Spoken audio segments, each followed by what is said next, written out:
In Russia, the public water fountain is a machine with one cup that everyone uses.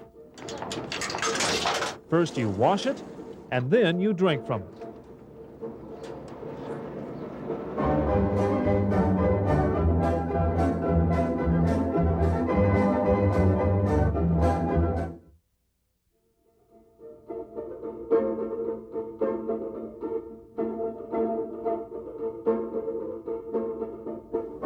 Every young American hockey player dreams of the day he can represent his country in international competition.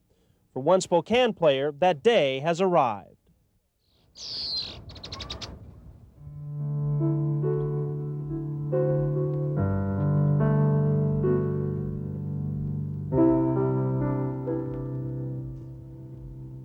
The Soviet Union is different.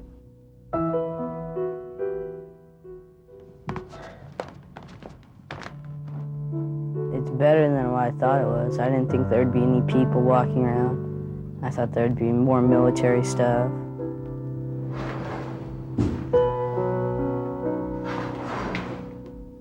I feel more patriotic now. You get a shot, you get the puck in a slot, you got to get it off your stick right away. Nervous sometimes. When I slip on my gear, it just comes to me.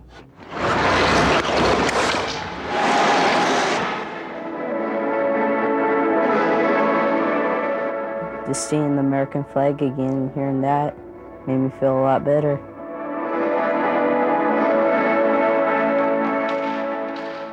Go for the top. Right there, stick it in the net. Mike. Let's go! We play rough. Hey! Come on. They're fast. They're just good. They're real good. Pedro! Mike! Pedro! You wait till he gets here. Somebody get back! I concentrate a lot, and I just really think about the game. Oh my God! Felt real surprised because I didn't expect to score.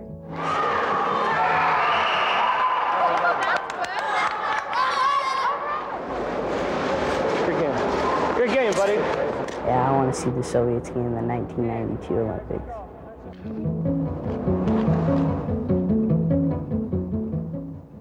Sure, the game against the Finns was important, and the upcoming games against the Czechs are important. But the meaning of those games are dwarfed against the meanings of these here in Minsk, because it's the USA against the Soviet Union. No United States youth hockey team had ever gone to the Soviet Union and won a game. This is the land of sports purgatory. You just try to leave without being embarrassed. The cards were stacked against Spokane, 2 overnight train rides, a 12-hour time change, food that was not to the liking of all, and you add those up, and that does not spell victory. And that's exactly what happened in Game 1, as the Soviets ambushed the Americans 8-2. It could have been much worse, but as Coach Pat Devereaux would tell his team, there would be another day. Easier, guys. Yeah, it's gonna get tougher, okay? In fact, that next day would be a day long remembered. Playing a different team, it looked as if the Americans would be doing the ambushing today, getting the first 4 of this one. But someone forgot to tell the Russians to lay down, and the dream of winning one against the almost invincible Soviets all but evaporated, as they answered with 4 themselves. But there was a flicker, and when Spokane scored in the 3rd period, that flicker turned to a flame. And as the end of this one drew closer, that flame turned into a bonfire. And when the final horn went, Spokane looked at the scoreboard in almost disbelief. It read Spokane 5, the Soviets 4. The dream had come true. Yesterday's pauper was today's prince. I thought we'd have, our chances would be like winning the lottery. Well, I don't know why, but we beat them now, so I guess I would have won the lottery. Something that most of the kids, myself as a coach, the parents will never experience on this personal in nature. You know, I don't want to rate it up there with winning the Olympics, but in our own small way, it was, you know, let's face it, it was the dream of the trip. Game 3 against the Soviets was a return to reality. And how?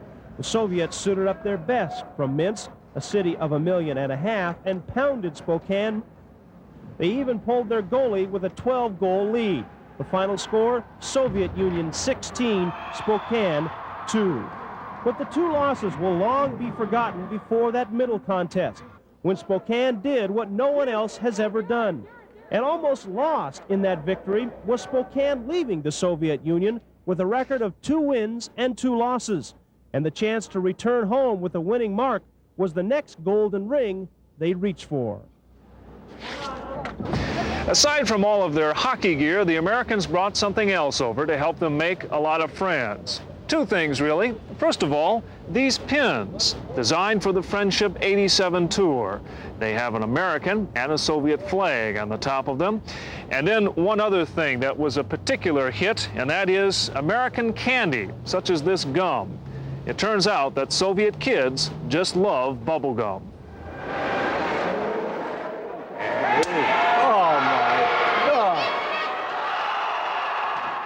The young American team on the ice in the Soviet Union. A hard-fought game that they would end up losing against a well-trained and disciplined Russian team. Right, Derek! Stick it in the net! While the physical action may be going on inside on the ice, there's a different type of action going on here, outside the arena. Okay. When Soviet kids came up to us and said they wanted change, it meant they wanted to trade. In this case, hockey pins. Chewing gum was also a big hit. You have it anyway. Take it. Present. As usual, Soviet police were not far away, keeping a close eye on everything. But what did you want ask our young men? Nothing. No, we didn't Nothing. we wanted pictures. We wanted pictures of him trading his items, his goods with the American goods. Trading is not illegal, but some Soviets don't like it because they feel it's a form of capitalism. And it may be, at least for one American, who made out quite well. You know, when you can trade a pack of Marlboro cigarettes for a $20 hockey stick, that's doing pretty good. I loaded up real good today. And inside, even more deals going on behind closed doors. The Soviet teenager on the right was unaware that we were taking pictures. When he found out, he immediately became camera shy. But there was nothing shy about the deals being made. Everything from books, just different action shots of Russian hockey and the history of hockey in Russia, to hockey shirts. That I traded an old shirt of mine that wasn't even a hockey shirt. To even shopping bags to put all the stuff in. I got this bag, and so I've been sort of the brunt of all jokes on this trip. The biggest hit with most of us were Russian fur hats. Almost everyone in the group got one in exchange for an American T-shirt. Well, the trading's been really good here. This is kind of fun. Every car in Russia is Russian-made, except those driven by diplomats.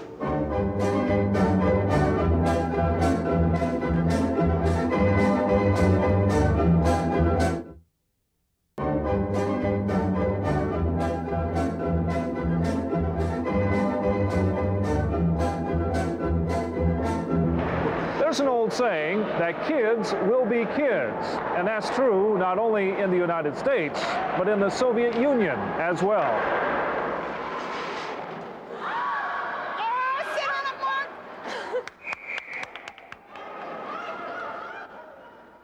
Soviet kids versus American kids. The competition out on the ice may be fierce, but the underlying reason for the game is friendship. A chance for American kids to see Soviet kids and vice versa. We're pulling in. So after one of the games, we arranged a rap session between 3 of the Soviets and 3 of the Americans. Through the help of an interpreter, the Soviet kids wanted to know first things first, like just where Spokane is located. It's located just off the west coast. Straight across from Seattle. After everyone was clear on where Spokane is, it was on to other things that kids like to know about. How long do you guys go to school for?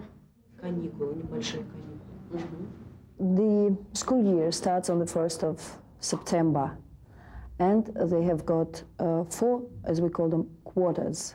So summer vacations are June, July, and August.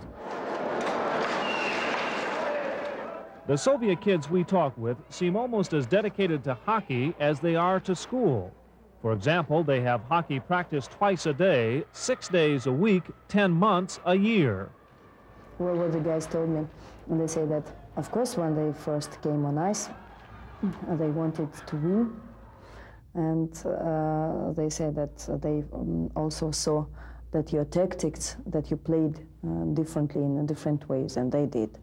One of the things I couldn't help but notice during the interview is how shy and reserved the Soviet youngsters were, holding their heads down most of the time, asking only a few questions.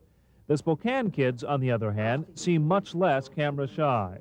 And towards the end of the interview, a question about what impressions the Soviets had of their American friends. Well, they say that they are just the same guys. They look very much like our guys. Probably the only difference is that they've got different haircuts, probably their clothes differ, but they're the same. You know, before we came over here, everyone told us just how bad the food was going to be. But we've been pleasantly surprised. The food has been absolutely sensational, except for one small detail. If you don't like cucumbers, and you're not a big fan of potatoes, you're in serious trouble, because they serve these foods every meal. Much of the food was the same. Breakfast, usually a sliced luncheon meat and maybe some cheese, breads and jellies, and coffee and tea. Very few eggs, and never any juice. Lunch was the biggest meal of the day and probably the best, offering more of a variety with soups, meats, and yeah, of course, potatoes and cucumbers. For dinner, usually a breaded meat was served, and that after a few days tasted like what you had had the night before. Once again, more potatoes and cucumbers, and coffee, tea, or semi-cold Pepsi. The food made you long for an American pizza or a good old-fashioned hamburger. One thing we never did see, milk or any fresh fruits. They simply weren't on the menu here.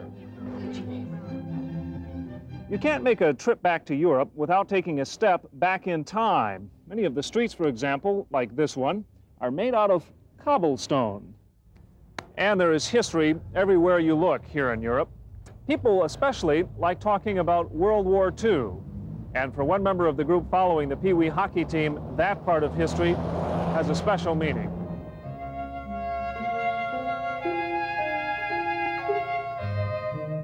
The time is during World War II. The place is the Russian front. The Italian army, fighting on the side of Hitler's Germany, was taking a terrible beating. Bad, really bad, really bad. The temperature, cold, 30, 35 below.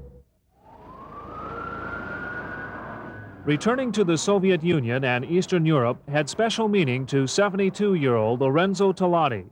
The last time he was here was 45 years ago, fighting for the Italians.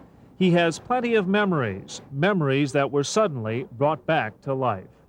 Because it was 4 or 5 foot, 3 foot of snow, just make a little hole there and settle there and fighting over there.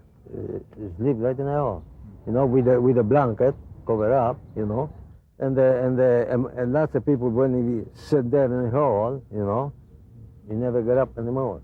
Freeze it. There were 120,000 men in Lorenzo's division. Out of those, only 25 or 30,000 survived. Lorenzo was one of them. So returning here to Eastern Europe brought back some memories and reminded him of just exactly how lucky he is just to be alive. For me, Ontario is really emotional. Yeah. Especially last night, I think it's Jesus. I says, I'm really lucky, you know. Go, Chase. Lorenzo was indeed one of the lucky ones, living a full life. He made the trip with his son George and grandson Tony, not only to see the Soviet Union again, but to see his grandson play against the Russians. Never mind that the team lost 2 out of 3 against the Soviets, it was the experience that counted. And at least grandson Tony came away from his battle with the Russians unscathed, unlike his grandfather. Right. Right here. What happened? Grenade. Grenade. Grenade. It is because of those experiences that Lorenzo moved his family to Cranbrook, Canada after the war. Why Canada? Because Lorenzo says he didn't want his 2 sons, George and John, to ever fight in a war like he did.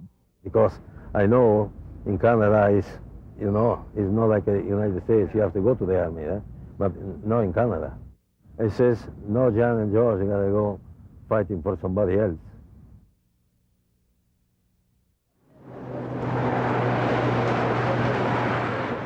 Veterans of the Great Patriotic War, better known as World War II, are allowed to wear their medals the rest of their life. It's another way to keep the memory of a struggle in which 20 million died.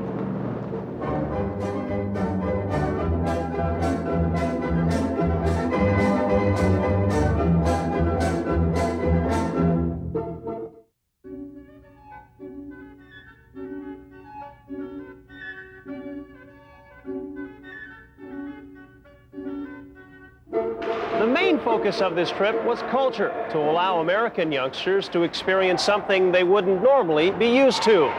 But I think